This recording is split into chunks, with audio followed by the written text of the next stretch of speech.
wabarakatuh. Perkenalkan, nama saya Muhammad Ayub. Nah, tadi itu adalah beberapa gambar mengenai anak berkebutuhan khusus. Bisa disebut juga dengan ABK. ABK itu ada beberapa kategori seperti tunagrahita, tunarungu, tunadaksa, tunanetra, tunalaras, dan lain-lain. Saya akan membahas sedikit tentang tunadaksa.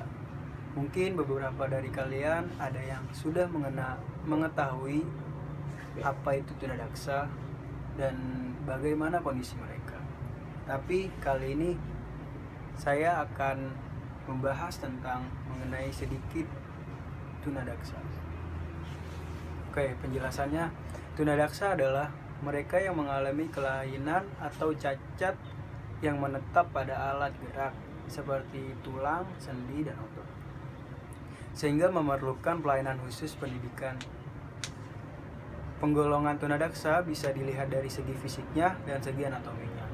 Dari fungsi segi fisik, tunadaksa dikatakan sebagai seseorang yang fisik dan kesehatannya mengalami masalah, sehingga menghasilkan kelainan di dalam berinteraksi dengan lingkungan sosialnya. Dan untuk meningkatkan fungsinya diperlukan program layanan khusus. Tadi sudah dijelaskan mengenai tunadaksa. Sekarang ada 3 faktor penyebab tunadaksa. Yang pertama adalah faktor prenatal atau sebelum kelahiran, bisa disebut juga mengandung bayi. Contohnya seperti ini. Faktor prenatal itu kelainan fungsi anggota tubuh atau ketunadaksaan yang terjadi sebelum bayi lahir atau ketika dalam kandungan dikarenakan faktor genetik dan kerusakan pada sistem saraf pusat. Nah, faktor yang menyebabkan bayi mengalami kelainan saat dalam kandungan yaitu seperti anoksia prenatal. Hal ini disebabkan pemisahan bayi dari plasenta. Terus ada penyakit anemia yang dialami oleh ibu, kondisi jantung yang gawat, shock, dan percobaan aborsi. Nah, ini sering terjadi percobaan aborsi bagi ibu hamil muda. Terus gangguan metabolisme pada ibu. Ini juga mempengaruhi ibu mengalami trauma kecelakaan. Nah, ini yang mungkin sangat fatal ya. Trauma ini dapat mempengaruhi sistem pembentukan saraf pusat. Misalnya, ibu sedang berjalan terus menyandung dan tidak sengaja tidak diperhatikan oleh di sekitarnya, jatuh dan mengakibatkan benturan keras pada perutnya, dan secara kebetulan tepat pada kepala sang bayi, maka akan mengganggu sistem saraf pusat, dan itu bisa disebut juga sebagai faktor prenatal. Yang kedua ada faktor neonatal saat kelahiran. Contohnya seperti kesulitan pada kelahiran karena posisi bayi yang susah atau pinggul ibu yang terlalu kecil. Terus ada pendarahan pada otak saat kelahiran prematur, penggunaan alat bantu kelahiran berupa tang saat mengalami kesulitan kelahiran sehingga mengganggu fungsi pada otak bayi. Terus ada gangguan plasenta yang mengakibatkan kekurangan oksigen yang dapat mengakibatkan terjadinya anoksia, seperti yang dijelaskan tadi yang faktor yang pertama. Terus pemakaian anestesi yang melebihi ketentuan. Pemakaian anestesi yang berlebihan ketika proses saat melahirkan dapat mempengaruhi sistem persarafan otak bayi sehingga otak mengalami kelainan struktur ataupun fungsinya. Nah, yang ketiga itu ada postnatal setelah kelahiran. Contohnya seperti penyakit meningitis yaitu radang sabut otak, terus epipalitis radang otak. Terus ada karena kecelakaan, misalnya kecelakaan lalu lintas, terkena benturan benda keras, terjatuh dari tempat yang berbahaya bagi tubuhnya, khususnya kepala yang melindungi otak. Nah, ini sering terjadinya patah tangan, patah kaki, dan sebagainya. Terus pertumbuhan tubuh atau tulang yang tidak sempurna.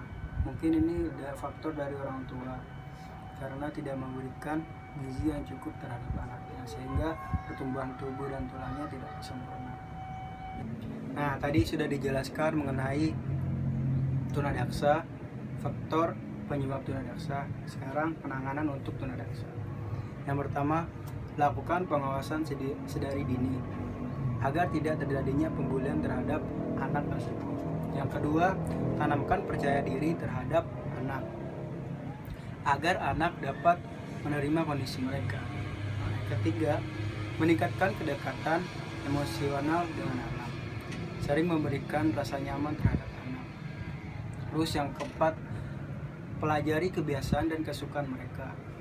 Apa yang dia suka dan berikan kebebasan buat mereka. Nah, yang kelima, ajari anak untuk mengeksplor keterampilan. Nah, eksplor keterampilan ini yaitu tadi kan sudah dijelaskan mengenai pelajari kesukaan anak. Nah, contohnya ketika anak penyandang tunadaksa itu tangannya cacat, mereka suka suka dengan berlari. Nah, alangkah lebih baiknya masukkan mereka ke dalam bimbingan untuk atlet lari penyandang disabilitas. Kemungkinan anak itu merasa lebih senang dan lebih dihargai lah. Nah, terus yang keenam adalah pilihlah sekolah yang tepat. Nah, sekolah menjadi sangat penting bagi mereka penyandang tunadaksa agar tidak minder dengan teman sebayanya. Tadi adalah sedikit penjelasan tentang tunadaksa, faktor terjadinya tunadaksa, dan penanganan orang tua terhadap anak penyandang tunadaksa. Dan saya akan memberikan video mengenai penyandang tunadaksa yang berprestasi. Semoga jadi inspirasi bagi kalian. Semoga dapat bermanfaat bagi kalian menonton. Jadilah manusia yang bertoleransi bagi sesama. Wassalamualaikum warahmatullahi wabarakatuh.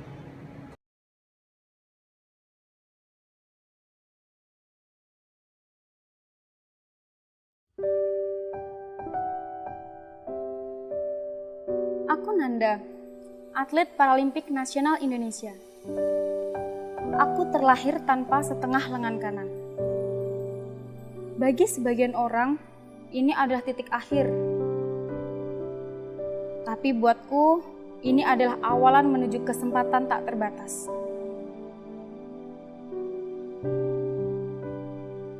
Berlari kencang di atas trek bikin aku merasa bebas. Penat ratusan jam berlatih, berbulan-bulan pisah dengan keluarga, semua terbayar saat melihat bendera Indonesia berkibar. Aku hanya ingin orang tuaku bangga, membuktikan bahwa keterbatasan ini bukanlah halangan.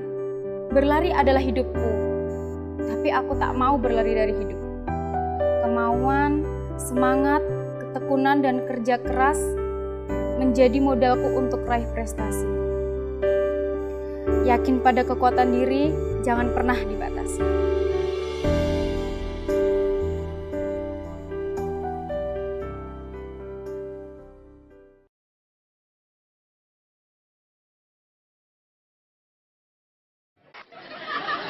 But honestly, along the way, you might fall down like this. Ready?